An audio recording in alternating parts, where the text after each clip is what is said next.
ক্রিকেটের পিছনে, তাসের পিছনে, লুডোর পিছনে, কল ব্রিজের পিছনে, 29 পিছনে, লরিস খেলার পিছনে, প্লেয়িং কার্ডের পিছনে আমি ব্যয় করছি। ওই সময়টা আমি ডিএকশনে নিয়ে আসছি, ওগুলো সব সারি দিছি।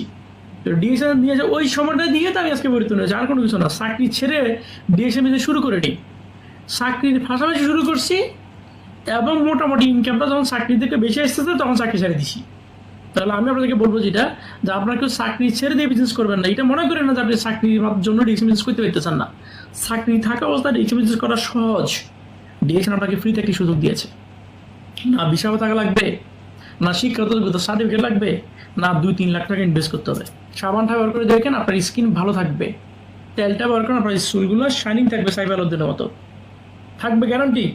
আমার আমার আজকে 5 বছর আমি ডিএকশন শ্যাম্পু, ডিএকশন নারকেল অয়েল, কোকোনাট অয়েল ব্যবহার করি। আসসালামু আলাইকুম ওয়া রাহমাতুল্লাহি ওয়া বারাকাতুহু। গুড মর্নিং ডিএকশন সবাই।